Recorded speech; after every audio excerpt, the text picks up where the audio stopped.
Hey, so what's the most embarrassing military defeat you've ever experienced? Come on, be honest. Well, if you're a fan of Civil War history, maybe it's the time you charged into battle with your regiment and then promptly got lost. Or how about when you accidentally attacked the wrong fort in a thrilling game of capture the flag? Yeah, me neither. But if you want to know what it's like to experience defeat on the battlefield, look no further than the First Battle of Bull Run, also known as the Battle of Manassas. It was the first major clash of the Civil War, and it happened on July 21st, 1861, near Manassas, Virginia, and it was supposed to be a cakewalk for the Union Army. See, up until that point, the war had been going pretty well for the North.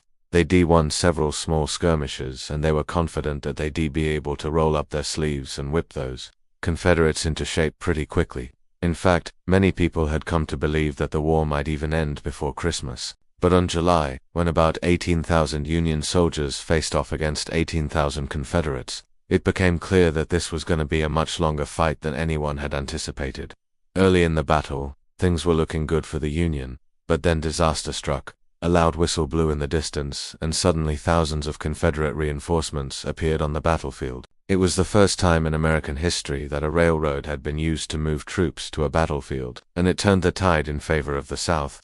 By the end of the day, the Union troops were in full retreat, making their way back to Washington, D.C. in total disarray.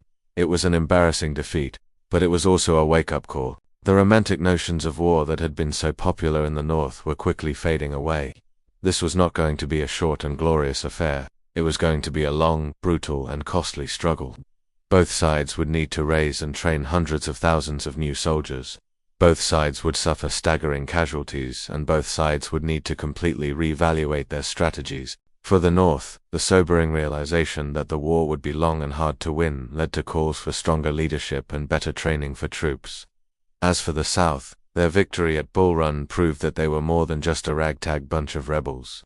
They were a serious military threat. In the end, the First Battle of Bull Run may have been a small affair compared to the battles that would come later in the war, but it was a pivotal moment nonetheless. It shattered the illusion of a quick and easy Union victory, and it gave way to 4 more years of bloodshed and strife. Oh, and it also gave us one of the most famous nicknames in military history. After the battle, one of the Confederate generals, Thomas Stonewall Jackson, became known by that name for holding his ground against the Union attack. This chaotic, fierce battle was just the beginning of America's bloodiest internal struggle. To learn more ways that Bull Run set the stage for the Civil War, check out the series in the description below.